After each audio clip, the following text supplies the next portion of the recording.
Bismillahirrahmanirrahim. Assalamualaikum warahmatullahi wabarakatuh.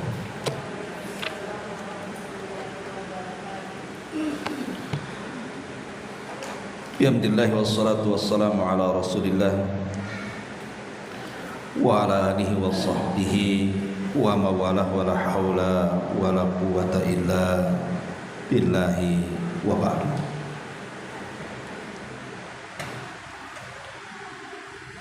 Kita lanjutkan kembali kajian kita, masih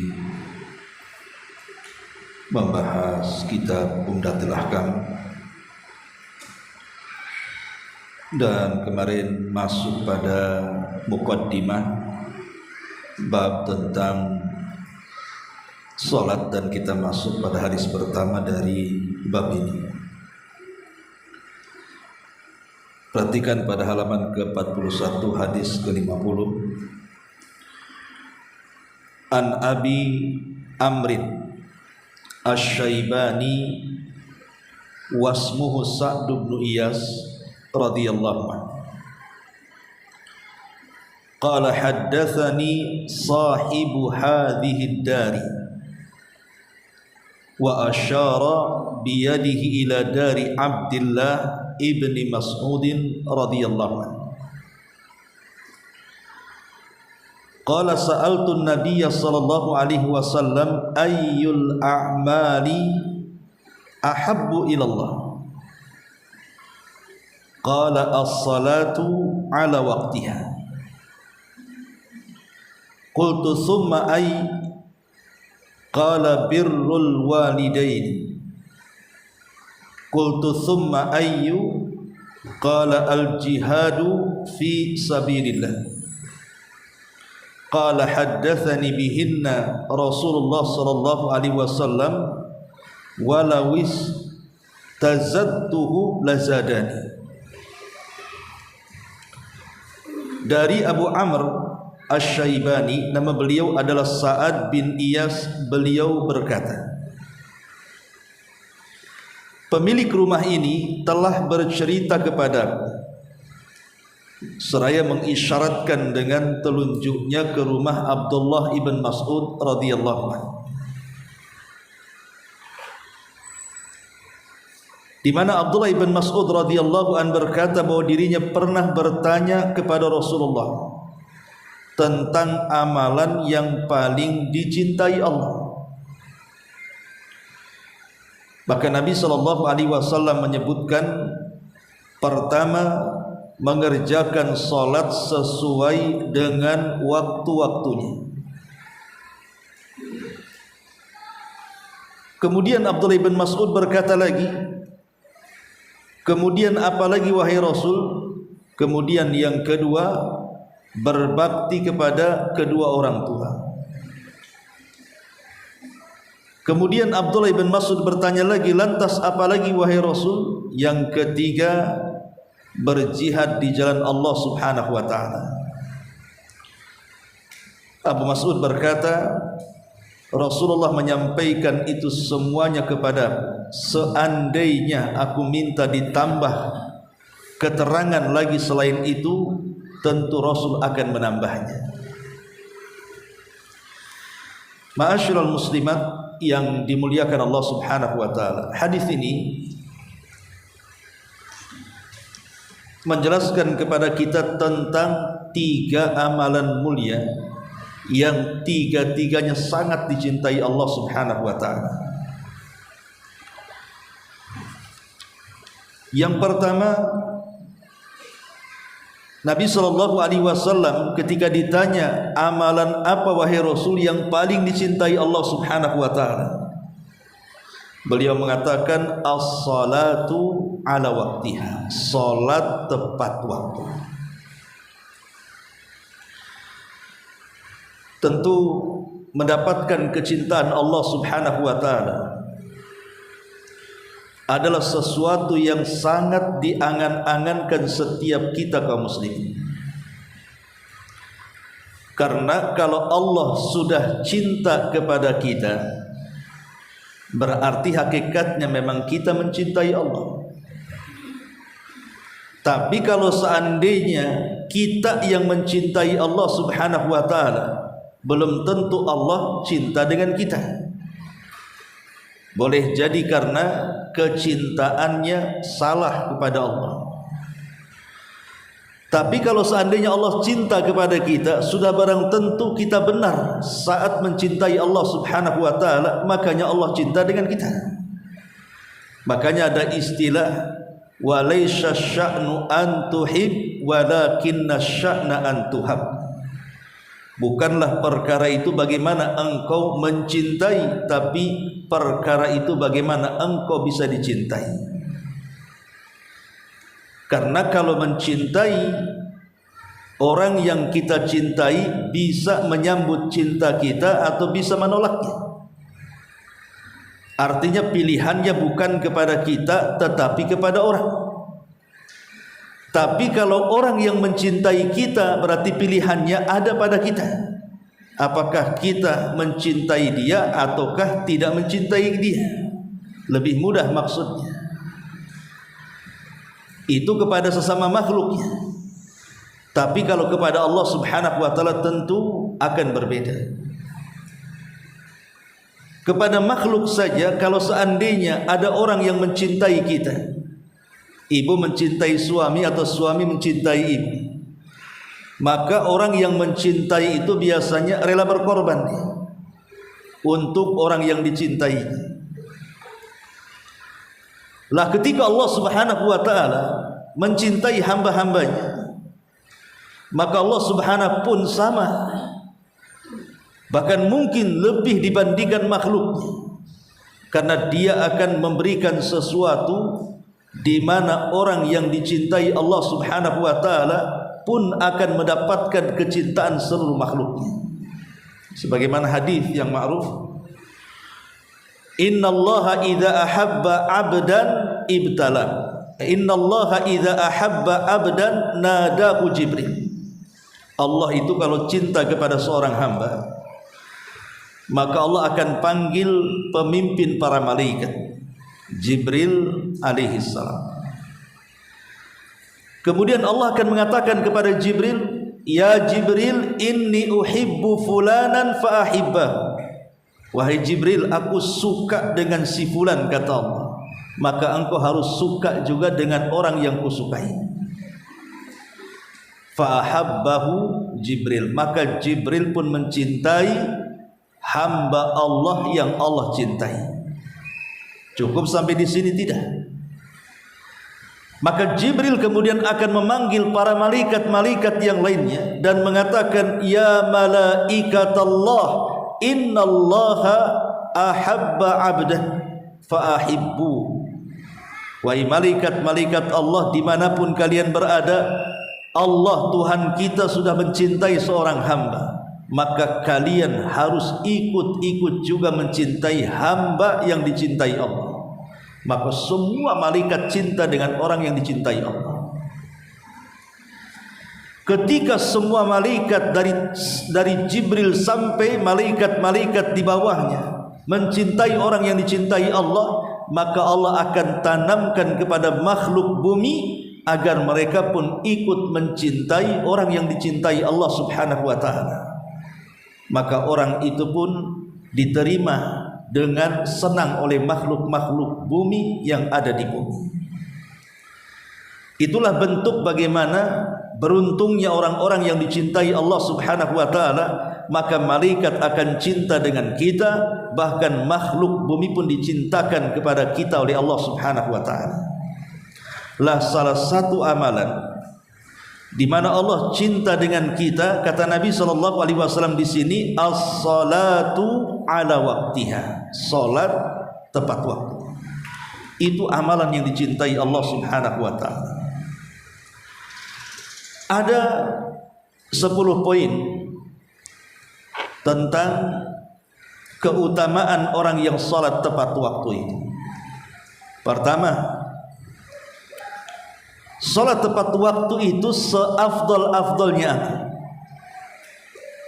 Di zaman Rasul ada seorang laki-laki bertanya kepada Nabi sallallahu alaihi wasallam, ayyul a'mali afdal? Rasul, amalan yang paling utama itu apa? Maka Rasul mengatakan, as-salatu ala waqtiha, salat tepat waktu. Jadi salat tepat waktu adalah amalan yang paling afdal. Yang kedua, salat tepat waktu itu adalah amalan yang dicintai Allah, sebagaimana hadis yang kita baca ini. Selain dia amalan yang paling afdal, dia juga adalah amalan yang paling dicintai Allah. Yang ketiga, salat tepat waktu itu neraka akan diharamkan kepada kita. Neraka akan diharamkan kepada kita. Berdasarkan hadis Nabi sallallahu alaihi wasallam, man hafadha ala salawatil khamsi ruku'ahuna wa sujudahuma wa mawaqitahunna. Di sini Rasul mengatakan sujud ruku'ahunna wa sujudahunna wa mawaqitahunna, wa alima annahu haqqun min indillah dakhalal jannah aw qal wajabat lahul jannah aw qal hurrima 'alan nari. Kata Nabi, siapa yang menjaga salat 5 waktu, dia jaga ruku-rukunya, dia jaga sujud-sujudnya, dia jaga waktu-waktunya. Lihat di sini ada 3 poin yang harus lebih diperhatikan dalam salat. Pertama ruku, yang kedua sujud, yang ketiga waktu. Kenapa? Adapun ruku dan sujud tempat dilunturkannya dosa-dosa kita. Jadi saat kita ruku, saat kita sujud, itu dosa-dosa yang dibebankan di bahu oleh Allah saat salat dan di kepala itu berjatuhan. Makanya kenapa Nabi itu selalu mengingatkan soal tumakninah dalam 2 tempat ini, ruku dan sujud. Karena ada hadis yang mengatakan ada orang yang sholat sudah 60 tahun tidak diterima sholatnya gara-gara tidak meluruskan ruku dan sujudnya. Makanya jangan remehkan 2 perkara ini dalam sholat, saat ruku dan saat sujud. Karena saat ruku disitulah kita mengagungkan Allah, dan saat sujud disitulah tempat mustajabnya doa, karena kedekatan sedekat mungkin kita kepada Allah itu saat sujud. Kemudian yang ketiga juga waktu, karena waktu ini juga yang menyempurnakan sholat. Lah kata Nabi SAW, siapa yang menjaga rukuknya, sujudnya, waktunya, dan dia tahu itu bagian daripada tuntutan di sisi Allah, kecuali Allah akan masukkan ke dalam sorga. Dalam riwayat dia wajib masuk sorga, dalam riwayat diharamkan padanya neraka. Ini yang ketiga. Yang keempat, bahwa sholat tepat waktu itu ada kesempatan untuk melaksanakan sunnah. Sebab kalau seandainya kita mengakhirkan waktu, terkadang kita tidak disempatkan melaksanakan qobliyah kan? Karena langsung ke inti sholat wajib. Tapi kalau tepat waktu itu kan masih ada waktu, masih panjang waktunya, sehingga memungkinkan kita melaksanakan qobliyah dan ba'diyah. Sementara qobliyah dan ba'diyah itu bagian daripada jabru salatil maktubah, menempel yang kekurangan saat sholat wajib. Boleh jadi saat sholat wajib ibu merenung, melamun, tidak khusyuk, sehingga mengurangi pahala sholat. Lah, pahala sholat yang kurang saat wajib itu bisa disempurnakan dengan qobliyah dan ba'diyah. Itulah keunggulannya orang yang sholat tepat waktu. Kemudian yang kelima, orang yang sholat tepat waktu itu adalah orang yang akan dipanjangkan umurnya dan juga diperbaiki amalannya. sebagaimana hadis dari Abu Hurairah radhiyallahu anhu, kana rajulani, dahulu ada dua orang laki-laki, aslama ma'a Rasulillah sallallahu alaihi wasallam, salat bersama, masuk Islam dua-duanya bersama Nabi, bersamaan dia masuk Islam. Fastashhada ahaduhuma, maka dalam perjalanan hidupnya dua orang ini salah satunya meninggal mati syahid. Adapun yang lainnya meninggal setahun setelahnya. Ketika itu ada seorang sahabat namanya Talha ibn Ubaidillah. Dia bermimpi ketika dua orang itu dihadapkan di pintu sorga. Rupanya yang mati setahun setelahnya lebih dulu masuk sorga dibandingkan orang yang mati syahid. Sehingga mimpinya diceritakan kepada Nabi sallallahu alaihi wasallam. Maka Nabi SAW mengatakan, alaysa qad sama ba'da Ramadan wa shalla sittata alafin rak'atan kada wa kada rak'ata salata sunnati kada wa kada. Kata Rasul, kenapa kalian heran? Memang betul orang yang pertama mati syahid, dan orang mati syahid itu direct masuk surga tanpa hisab dan adab. Tapi orang yang kedua ini Allah panjangkan umurnya 1 tahun setelahnya. Memang dia tidak mati syahid, tapi dia mendapatkan bulan Ramadan. Di bulan Ramadan dia puasa, di bulan Ramadan dia sholat sekian ribu rakaat, baik yang wajib ataupun yang sunnah. Ya tentu amalan atau pahala yang dibawa dia jauh lebih banyak dibandingkan orang yang mati syahid. Makanya Allah masukkan ia ke dalam surga lebih dulu dibandingkan yang pertama. Lah di sini ada isyarat bahwa ketika Rasul menyebutkan dia sudah melaksanakan salat sekian dan sekian itu, tentu yang dimaksud juga di dalamnya adalah salat tepat waktu. Karena kalau mengakhirkan waktu itu kan tidak dapat pahala. Justru dicela dalam Quran, fawailul lil musallin alladzina hum an salatihim sahun. Celaka orang yang mengakhir-akhirkan salat karena dianggap sahun, orang malas. Ya. Kemudian juga yang nomor 6, akan diangkat derajatnya. Orang yang salat tepat waktu itu akan diangkat derajatnya berdasarkan hadis Thauban radhiyallahu anhu. Kemudian yang nomor 7, akan menjadi teman Nabi SAW di surga. Dan itu berdasarkan hadis Rabi'ah ibn Ka'ab al-Aslami radhiyallahu anhu. Kemudian yang nomor 8, orang sholat tepat waktu itu akan lebih khusyuk dalam sholatnya dibandingkan orang yang mengakhirkan. Karena orang yang mengakhirkan sholat biasanya kan cepat-cepat itu, dia modelnya kilat dia, karena takut hilang waktunya, makanya dia buat kilat khusus, yang penting selesai rakaatnya. Tapi kalau orang sholat tepat waktu itu kan karena panjang waktunya, dia bisa memperpanjang rukuknya, dia bisa memperpanjang sujudnya, dia bisa memperpanjang bacaannya, dia lebih tumakninah lagi, sehingga akan memperoleh kehusyuan. Dan khusyuk itu adalah sebab dari sebab-sebab masuk surga. Dan itu berdasarkan hadis Uqbah ibn Amir al-Juhani. Yang nomor 9, bahwa orang yang sholat tepat waktu itu, maka orang yang jauh lebih dekat lagi dengan Allah subhanahu wa ta'ala. Dia lebih dekat lagi dengan Allah karena tentu dia lebih cepat menerima panggilan dibandingkan yang lambat kan. Ketika muazzin mengatakan hayya 'alas shalah, ini kan panggilan Allah sebenarnya. Allah memanggil lewat para muazzin supaya kita segera sholat sebagai bentuk kemenangan. Hayya 'alal falah.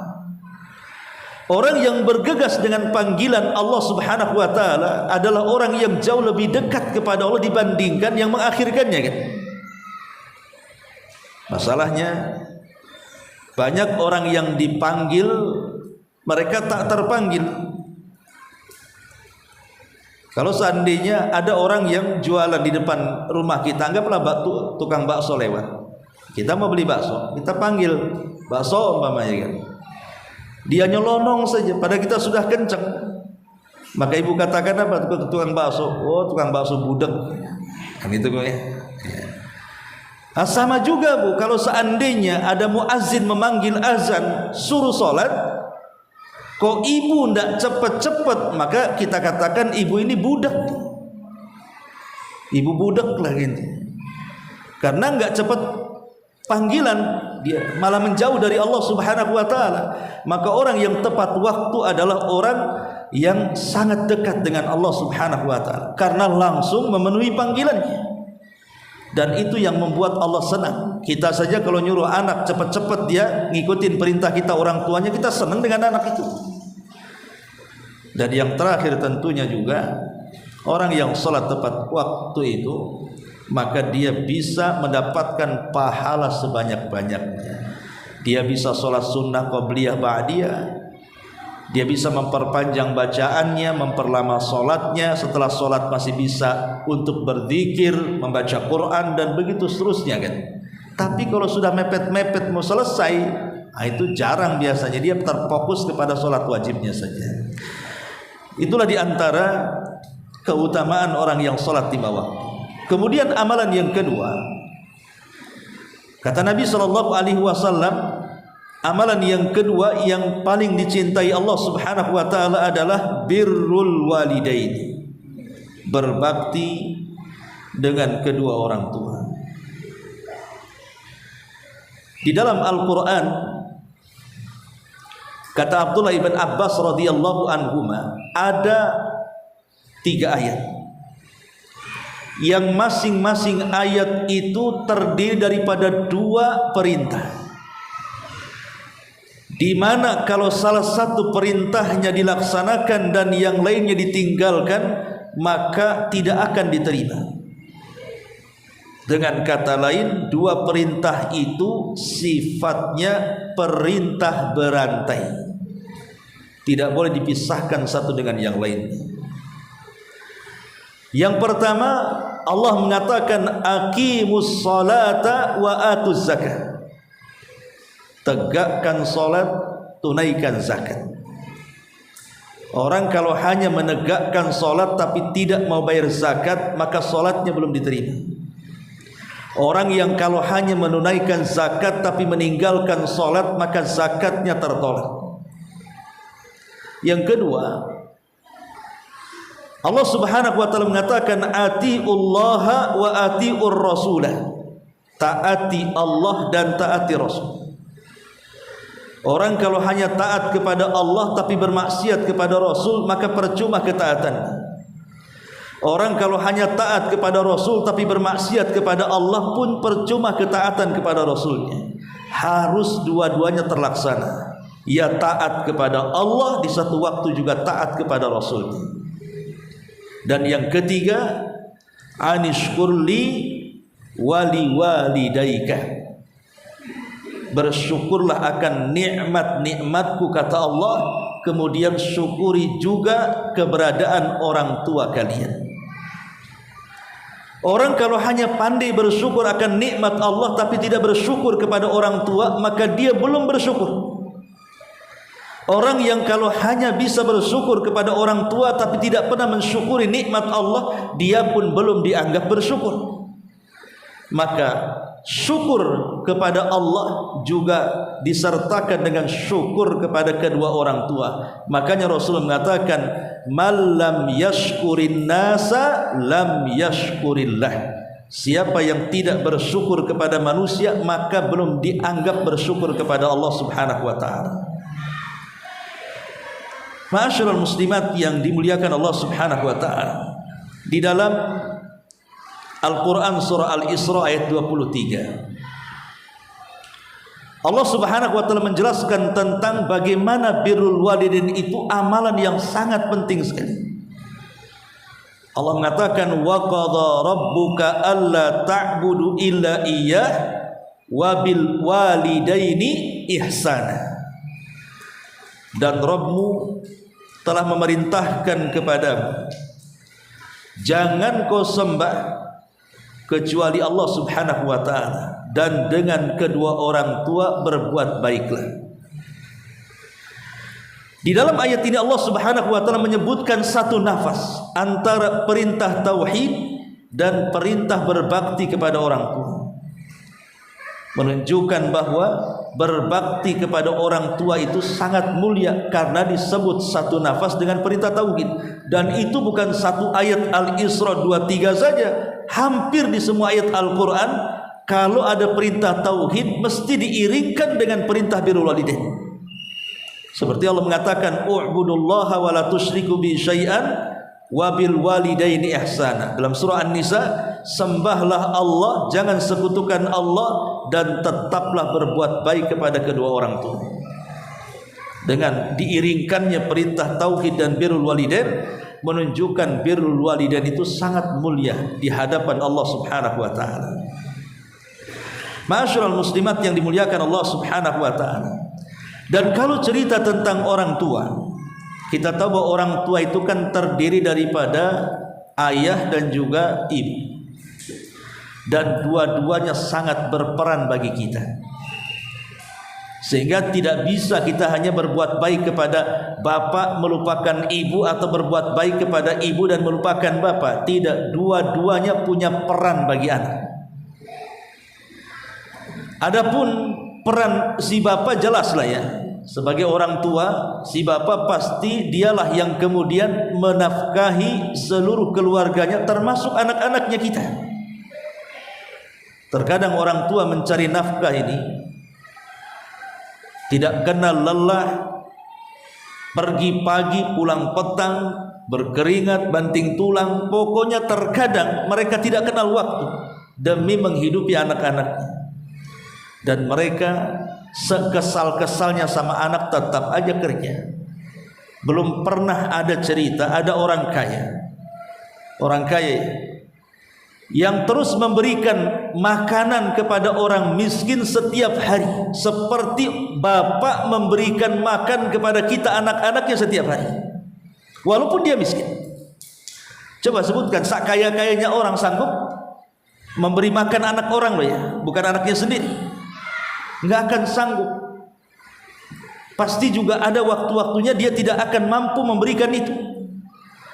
Tapi kalau bapak walaupun miskin, tetap dia cari supaya anaknya makan. Dan itu perjuangan. Lebih-lebih daripada itu, seorang ayah itu kan pelindung bagi anaknya. Dia tidak akan tinggal diri kalau seandainya anak itu sampai disakiti orang. Bahkan memuncak kemarahannya kalau seandainya anaknya dihina, disakiti, luar biasa ya. Karena memang posisi bapak bukan hanya memberikan nafkah, tapi juga memberikan perlindungan, bahkan menjadikan kebanggaan bagi anak. Karena terkadang orang menghormati kita sebagai anak itu karena menghormati bapak kita. Makanya ada orang yang marah sama anak orang gitu kan, oh kalau bukan karena bapakmu sudah kuantem kamu, kan ada. Jadinya kan nggak jadi karena lihat bapaknya kan. Nah ini kan jasa orang tua ini, maksudnya dari segi ayah tidak bisa diremehkan dalam keluarga. Kemudian yang kedua ibu, kalau ibu sudah jelaslah ibu lebih paham. Ibu lebih sibuk dibandingkan bapak ketika mengurus anak-anaknya, dan lebih berat. Dari mulai mengandung, bapak tak mengandung, bahaya kalau bapak mengandung. LGBT itu. Yang kedua, melahirkan lebih bahagia lagi karena taruhannya nyawa. Kemudian menyusui dan membesarkan. Jadi manusia yang paling sibuk dengan anak itu adalah ibu. Karena ayah ini ketemunya malam dan pagi saja. Karena dari pagi sampai siang sampai sore boleh jadi di tempat pekerjaan tuh. Jadi yang paling banyak bergelut dengan anak ya ibulah. Makanya wajar kalau seandainya ketika Rasul ditanya, Rasul, siapa manusia yang harus lebih kudahulukan dalam berbuat baik kepada mereka? Ayah ataukah ibu? Kata Rasul, ummuka ibu, kemudian ibu, kemudian ibumu, baru kemudian ayah. Sebagian surah hadis mengatakan, kenapa ibu disebut 3? Karena dia yang mengandung, karena dia yang melahirkan, karena dia yang menyusui. Itu sebabnya Rasul menyebut 3 kali kalimat ibu. Ma'asyiral muslimat yang dimuliakan Allah Subhanahu wa taala. Secara singkat ada 10 perkara kita sebagai anak di hadapan orang tua. Pertama, annahu idza ihtaja ila ta'am at'ama. Kalau orang tua kita berhajat kepada makan, maka anak harus memberi makan. Dan makanan yang kita berikan kepada orang tua kita, itu pula makanan yang kita makan. Jangan pula kita makan yang enak, orang tua asal makan, itu kan kurang ajar ya. Karena di zaman sekarang ini aneh. Contoh umpamanya orang tua ngajak anaknya, "Yona, kita makan di warung Padang sana." Ini kalau sudah sampai warung Padang kemudian sudah makan, buru-buru anaknya yang kasih uang. Kadang-kadang anak ini dia hanya memahami perintah saja. Saya kan disuruh ngantar ke warung Padang, bukan disuruh bayari nasi Padang katanya. Gak mau dia bayar. Kecuali kalau dia tidak mampu, lain ceritanya. Maka anaklah yang mentraktir orang tuanya. Betapa banyak anak-anak yang bisa mentraktir kawan-kawan sekantornya dengan makanan yang enak di restoran yang termewah, terkenal, tapi tidak pernah mengantarkan orang tuanya sampai ke tempat itu. Maka ini yang pertama. Yang kedua, idza ihtaja ilal qiswati kasahu in qaddar alaihi. Kalau memang orang tua memerlukan pakaian untuk menutup aurat atau untuk perhiasan dan anak sanggup membelikan, belikan. Jangan pula anak pakai dasi, pakai jas gitu ya, sepatunya mahal luar biasa, orang tuanya pakai sendal jepit pula, pakai sarung yang 10.003, ya kan? Ini gimana gitu, nggak menghargai ya. Maka berikan mereka pakaian sebagaimana pakaian yang kita pakai. Kemudian yang ketiga, idza taja ahaduhuma ila khidmatihi khadama. Kalau salah seorang dari keduanya, entah ayah entah ibu kita ini, meminta bantuan, cepat bantu. Itu artinya berbakti. Ini mah enggak.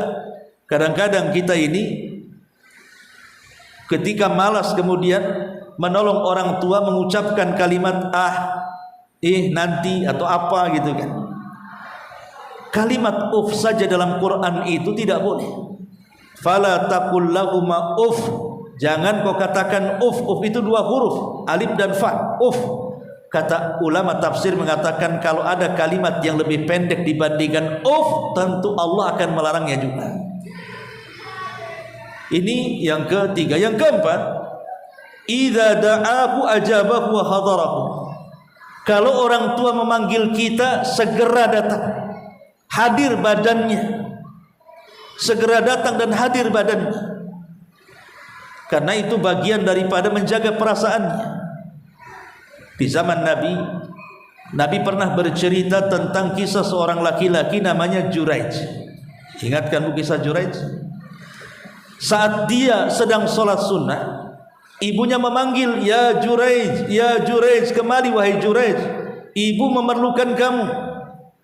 Tapi Juraij ini kan posisinya sedang sholat sunnah. Masalahnya Juraij ini tidak paham bahwa sholat sunnah itu bisa dibatalkan.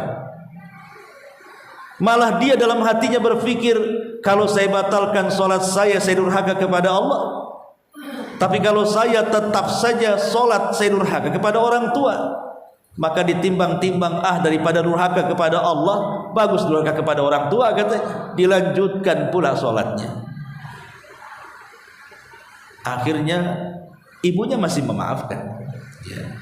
Besok lagi dipanggil gitu lagi, besok lagi dipanggil gitu lagi, sampai berkali-kali. Emosilah orang tuanya, seolah-olah dia tidak memperhatikan perasaannya dan dia sibuk dengan ibadahnya. Dari situ ibunya mengutuk dan kutukannya menjadi sebuah kenyataan. Ingat, doa orang tua kepada anak itu mustajab, maka doakan anak-anak dengan doa yang baik. Ini yang keempat. Yang kelima, idza amarahu bi amrin ata'ahu ma lam ya'mur bil maksiati wal ghibah. Kalau orang tua kita memerintahkan kita dan perintahnya jelas ketaatan, maka laksanakan. Kecuali kalau perintahnya maksiat, jangan dilaksanakan, seperti ghibah dan yang semacam. Jadi kalau orang tua mengatakan nak solat, solat, nak ke pengajian, sana ke pengajian, nak bersilaturahim, silaturahim. Kecuali kalau seandainya orang tuanya nak belikan botol sana. Botol apa Pak? Kecap atau apa? Botol khamr jangan. Kalau kecap ya beli saja kan itu. Jadi kalau perintahnya maksiat ya jangan, karena di zaman dulu pun, di zaman Rasul ada seorang sahabat namanya Abdurrahman ibn Auf. Sa'ad ibn Abi Waqqas. Sa'ad ibn Abi Waqqas ini saat masuk Islam, ibunya kan masih kafir. Kemudian memaksa Sa'ad, wahai Sa'ad, kalau engkau tidak murtad dari agama Muhammad dan kembali kepada agama moyangmu, maka ibumu akan bunuh diri kan. Sa'ad ini terkenal orang yang paling mencintai ibunya dan paling berbakti kepada ibunya. Ketika mendengar kalimat itu tentu menyayat hati Sa'ad. Tapi Sa'ad tetap berpegang teguh dengan Islam. Sampai akhirnya ancaman bunuh diri itu betul-betul dilaksanakan. Ibunya tak makan selama 3 hari sampai pingsan, mogok makan. Ketika siuman, Sa'ad membisikkan di telinganya, wahai ibu, kalau engkau punya 100 jiwa, kau keluarkan satu-satu, kau paksa aku keluar dari Islam, demi Allah aku tidak akan keluarkan. Kalau engkau ingin makan ya makan, enggak apa-apalah, terserah.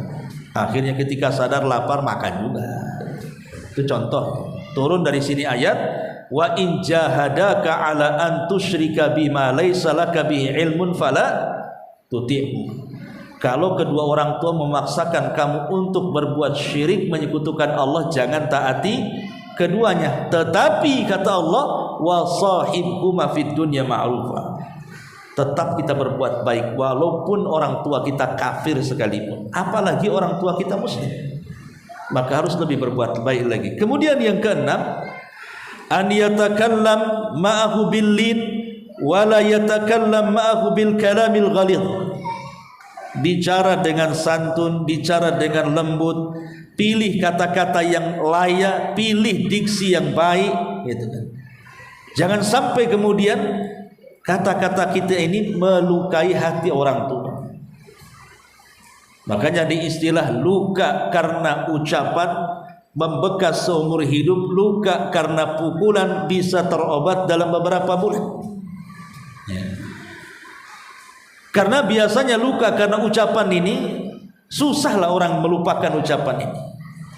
Nanti ada masalah sedikit dengan orang tua, ingat lagi dengan yang itu, akhirnya ditambah lagi dosanya. Ya, makanya itu penting. Kemudian juga yang ketujuh, alla yad'u bismihi. Jangan memanggil namanya.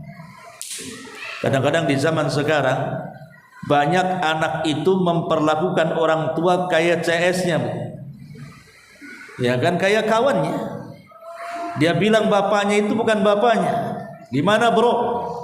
Saya dengar itu ada anak bilang sama bapaknya, gimana bro? Katanya, kurang ajar tuh. Ya. Jadi terkadang di zaman sekarang ini ada anak yang menyamakan seolah-olah bukan orang tuanya.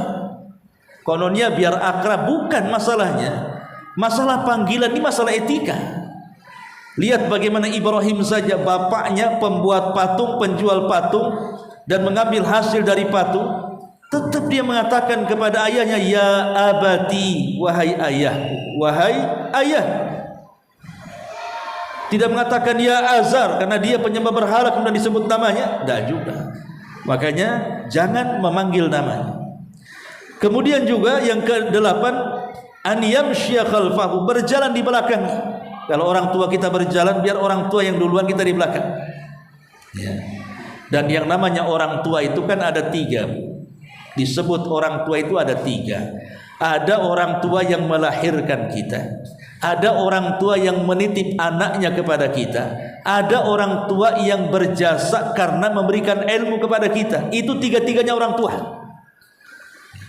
Adapun orang tua yang melahirkan kita, ma'ruflah orang tua kita, ya. Adapun orang tua yang menitipkan anaknya kepada kita, entah menitipkan anak laki-lakinya kepada kita atau anak perempuannya kepada kita, itu disebut dengan mertua. Mertua itu istilah saja, sama dengan orang tua. Mau mertua mau orang tua, dua-duanya orang tua. Karena kalau kita tidak menghormati mertua, itu sama tidak atau sama dengan menyakiti pasangan. Umpamanya seorang istri tidak menghormati orang tua suaminya, itu sama dengan menyakiti suaminya. Atau suami tidak menghormati mertua, itu sama dengan menyakiti istrinya. Lah ini dua-duanya orang tua, dua-duanya harus dihormati. Lah dalam bentuk etika disebutkan di sini ya berjalan di belakangnya itu kan sebuah kinayah, bukan hanya berjalan saja dalam bab bermusyawarah. Pamannya orang tua ini memiliki ide, ya kan? Dengarkan idenya dulu. Siapa tahu idenya lebih cemerlang karena mereka lebih banyak makan asam garam. Atau demi menghormati, padahal mungkin idenya masih lebih baik. Ide anaknya nggak apa-apa dahulukan. Bagus juga ini bapak ini. Padahal sebenarnya ide dia tidak baik kan begitu. Masih baik anaknya. Tapi demi memuliakan orang tuanya udah nggak apa-apa. Apa maunya orang tua ikut aja, selama tidak menyimpang. Nah itu juga bagian daripada etika maksudnya. Kemudian yang nomor 9, an yardhalahu ma yardha li nafsi wa yakrah lahu ma yakrah li nafsi. Hendaklah redha dengan orang tua sebagaimana kita redha kepada diri kita sendiri, atau membenci yang dibenci orang tua. Redha yang membuat orang tua redha, benci yang dibenci orang tua. Pamannya orang tua suka apa gitu ya, ya turuti saja biar dia redha. Ini orang tua ini kalau saya berkunjung mungkin buah kesukaan dia nangka umpamanya, ya enggak apa-apa, nangka aja dibawa kan, biar dia suka. Oh berarti anak ini tahu nih kesukaan orang tuanya. Atau suka pakaian warna tertentu, sarung warna tertentu, ataupun jarik warna tertentu. Pokoknya yang membuat suka orang tua pelajari. Makanya bodoh kalau anak tidak tahu kesukaan orang tua tuh. Ya orang tua suka apa atau jalan kemana gitu ya, supaya dia redha. Dan benci yang dibenci orang tua. Kalau orang tua benci anaknya umpamanya suka keluyuran, ya jangan keluyuran. Kalau orang tuanya tidak suka anaknya itu pemabuk, jangan mabuk. Kalau orang tua tidak suka ngerumpi, jangan ngerumpi gitu maksudnya. Lah itu namanya membenci apa yang dibenci orang tua.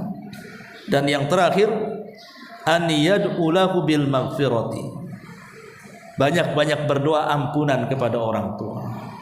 Sebagaimana ayat yang mengajarkan kepada kita, Rabbighfirli wa liwalidayya warhamhuma kama rabbayani shaghira. Ya Allah, ampunilah dosa-dosaku dan dosa kedua orang tuaku, dan berikan rahmat kepada mereka orang tua itu. Jadi ini diantara 10 perkara juga yang berkaitan dengan birrul walidain. Kemudian amalan yang ketiga kata Nabi sallallahu alaihi wasallam, al jihadu fi sabilillah, berjihad di jalan Allah Subhanahu wa taala. Jihad di jalan Allah Subhanahu wa taala, tentu yang namanya jihad itu kan macam-macam. Pertama, ada jihad melawan hawa nafsu, dan ini yang paling berat. Berjihad melawan hawa nafsu ini paling berat. Karena Nabi yang mengatakan laisa syadidu bisur'ah wa innamas syadidul ladzi yamliku nafsahu indal ghadab. Orang yang kuat bukan orang yang pandai mengalahkan musuh saat bergulat, tapi orang yang kuat kata Rasul, orang yang mampu menekan hawa nafsunya saat memuncak amarahnya. Ini contoh berat kan Bu? Ibu kalau lagi emosi, emosinya nih, lagi marah sama marah-marahnya, Entah sama suaminya yang mungkin kurang ajar, selingkuh dan yang semacamnya umpamanya kan. Untuk menahan lisan tidak marah gitu, untuk badan itu tenang menghadapinya, itu memang berat kan. Rata-rata ini kalau ada penyimpangan seorang ibu kepada suami, udah main labrak, main ini, main wah macam-macam kan. Memang berat menahan hawa nafsu, menekan hawa nafsu itu sangat berat sekali. Apalagi kalau sudah dikompor-kompori, makin pula menyala. Masih baik LPG juga masih jarang, jadi kurang nyalanya. Tapi yang jelas di sini bahwa bagaimana menekan hawa nafsu dengan jihad ini adalah afdalul jihad, karena dengan menekan hawa nafsu tertekanlah syahwat kita. Dengan tertekan syahwat kita, banyak maksiat yang bisa kita hindari. Karena kan maksiat itu kan sumbernya syahwat. Ada juga syubhat setan kan itu. Tapi kalau kita bisa menekan syahwatnya dengan menekan hawa nafsunya, berarti akan banyak terselamatkan kita dari melakukan perbuatan dosa dan kemungkaran. Kemudian yang kedua, selain melawan hawa nafsu adalah melawan setan. Dan ini pangkal daripada syubhat. Lawan khutuwati syaitan, langkah-langkah syaitan.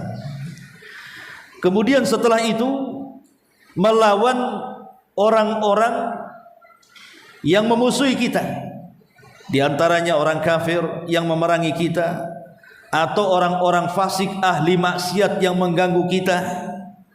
Itu juga diperlukan jihad kepada mereka. Nah, itulah di antara 3 jihad: jihad kepada hawa nafsu, jihad melawan syubhat yang notabene dari setan, dan jihad melawan orang-orang yang memerangi kita, orang kafir, orang fasik, dan begitu seterusnya. Adapun keutamaan jihad sendiri itu memiliki banyak ya keutamaan, dan jihad itu kan ada 3 macam kalau tidak salah. Ketika seseorang berjihad kemudian mati syahid, maka syahid karena jihad itu ada 3 macam. Pertama ada syahid akhirat, yang kedua ada syahid dunia, yang ketiga ada syahid dunia akhirat. Adapun syahid akhirat, ya di akhirat saja dia mendapatkan pahala syahid, tapi di dunia tidak diperlakukan seperti syuhada. Lah mereka lah seperti sahibu hadmin, orang yang tertimpa barang benda-benda keras kemudian mati, seperti orang yang kerja di bangunan tiba-tiba roboh bangunannya, ketimpa mati, syahid ya. Orang yang kemudian ibu sedang naik kapal dari Batam ke Jawa, dari Batam ke Padang, dari Batam ke Lombok, dari Batam ke mana lah, tenggelam kapalnya, ikut pula kita tenggelam di situ, syahid ya kan. Atau seorang yang melahirkan, ibu melahirkan anaknya selamat, ibu pula meninggal, syahid ya. Atau orang yang meninggal karena sakit perut, syahid, itu namanya syahid akhirat. Dia mendapatkan pahala sebesar pahala orang mati syahid. Tapi di dunia ya tidak seperti syuhada muamalahnya, tetap dimandikan, dikafankan, disolatkan, dikuburkan ya. Sebab kalau orang yang mati di medan perang kan tak boleh dimandikan, biar darahnya itu masih menempel di pakaiannya sebagai bukti bahwa dia mati di atas jihad. Ini yang pertama. Yang kedua ada syahid dunia tapi tidak syahid akhirat. Nampaknya dia syahid seperti orang yang berperang karena riya, orang yang berperang karena harta rampasan perang. Itu tidak syahid di akhirat. Di dunia ya dia mati syahid karena mati di medan perang kan begitu. Tapi kan dia niatnya perangnya bukan karena Allah, berarti dia hanya syahid dunia saja, tidak syahid akhirat. Lah kalau seandainya selain dia ikhlas dalam perang, kemudian Allah takdirkan mati saat peperangan, itulah yang disebut dengan syahid dunia akhirat. Lah itu bicara soal syahid. Adapun keistimewaan orang yang berjihad itu, yang pertama, jihad itu seafdal-afdalnya amal.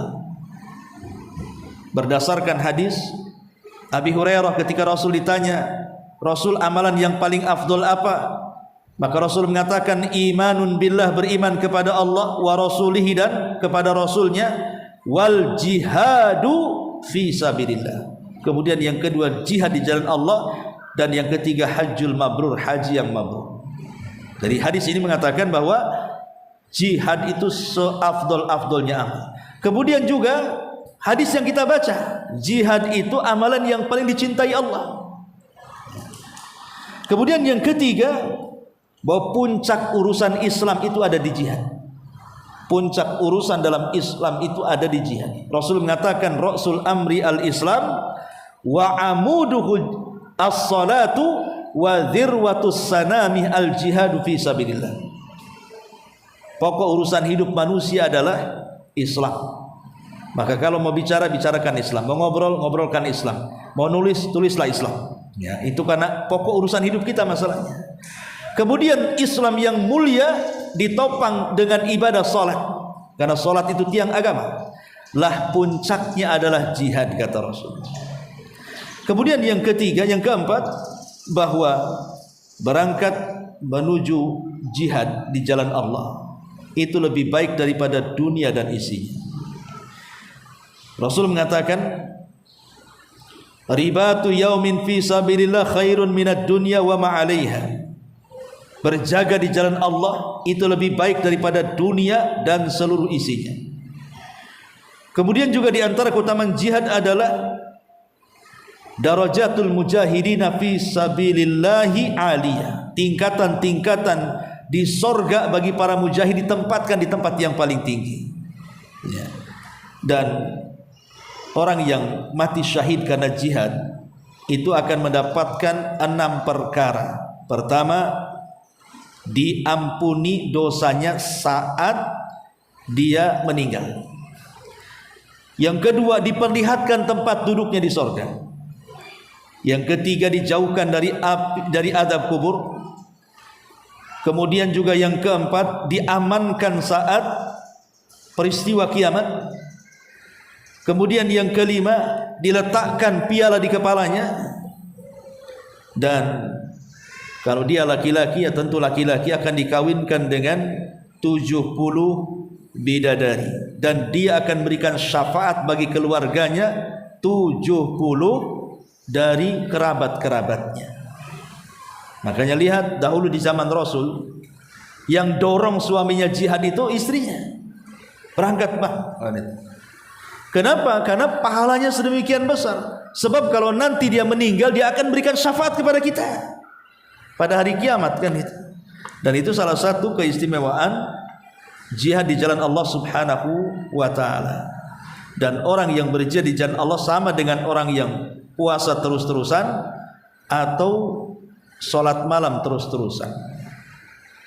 Walaupun ketika dia berperang mungkin dia meninggalkan sholat sunnah, tapi pahalanya sholat sunnah dia dapat walaupun tidak sholat sunnah. Saat jihad dia tidak sholat malam, maka tetap dia dapat pahala sholat malam. Dan itu bagian daripada keutamaan orang yang berjihad. Wallahu alam. Ini intinya hadis ini yang kita pelajari adalah bahwa